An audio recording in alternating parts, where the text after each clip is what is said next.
আমরা দুশ্চিন্তাগ্রস্ত এই ঘটনার জন্য। গোটা মুর্শিদাবাদ জেলা জুড়ে বোমা পিস্তলের কোনো অভাব নেই। পঞ্চায়েতগুলোতে লুট হচ্ছে, জেলা পরিষদ লুট হচ্ছে, জমি দখল হচ্ছে, মানুষের কাছে তোলা হচ্ছে, চাকরি দেওয়ার নাম করে টাকা খাওয়া হচ্ছে, আবাসের নাম করে দুর্নীতি হচ্ছে। এত টাকা, এত 2 নম্বরই টাকা যাদের হাতে, তারা নিজেদেরকে সুরক্ষার জন্য বোমা পিস্তল কিনবে, এটা খুব স্বাভাবিক। এগুলো তারই একটার পর একটা প্রতিফলন। প্রশ্ন করো, বলছি। হ্যাঁ, আমি শুনলাম সকালবেলা যে দমকলের সাগরপাড়ায় বোমা বিস্ফোরণে 3 জনের মৃত্যু হয়েছে, বাড়ির ছাদ উড়ে গেছে।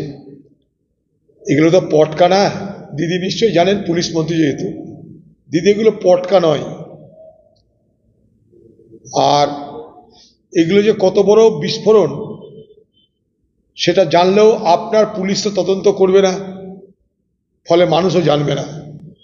কিন্তু 3টে মানুষের মৃত্যু হয়ে গেল। একে বাংলাদেশে অশান্তি চলছে, তার মধ্যে সাগরপাড়া সীমান্ত এলাকা, সেখানে ভয়ঙ্কর বোমা বিস্ফোরণ। আগামী দিন আমাদের জন্য কি অপেক্ষা করছে আমরা জানি না। তাই পশ্চিমবঙ্গ সরকার কবে জাগবে, কবে সতর্ক হবে আমরা জানি না। এই কারণ এখানে বসে বসে বলছি আমি গণৎকার নই, ভবিষ্যৎ দ্রষ্টা নই, কিন্তু বসে বসে বলছি এত বড় বিস্ফোরণ তৃণমূলের সক্রিয় সহযোগিতা ছাড়া বা তৃণমূলের লোক জড়িত না থাকলে হতে পারে না। এটার জন্য আমাকে কোনো রকেট সায়েন্সের দরকার নাই, আমাকে স্যাটেলাইট সায়েন্সের দরকার নাই, স্পেস সায়েন্সের দরকার নেই। এখানে বসে বসে বলছি এত বড় বিস্ফোরণ, 3 জনের মৃত্যু টিএমসি ছাড়া হতে পারে না। তারা কারা খোঁজক, কে মদতদাতা খোঁজ হোক, জানা হোক, এবং এই ধরনের ঘটনা কেন ঘটলো তার জবাব চাও। অবশ্যই এখানে মজুদ ছাড়া হতে পারে না। এত বড় বিস্ফোরণ হয়েছে, ওটাতে বিস্ফোরণ হয়েছে। বাড়ির ছাদ উড়ে যাওয়ার জন্য কত শক্তির বোমা দরকার বোঝার চেষ্টা করুন।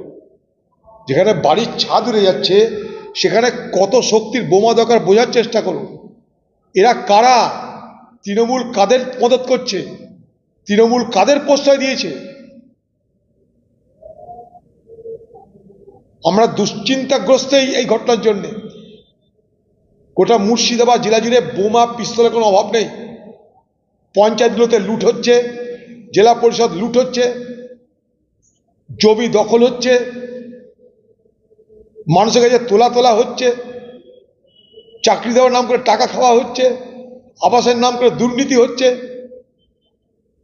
এত টাকা, এত 2 নম্বরই টাকা যাদের হাতে, তারা নিজেদেরকে সুরক্ষার জন্য বোমা পিস্তল কিনবে, এটা খুব স্বাভাবিক। এগুলো তারই একটার পর একটা প্রতিফলন।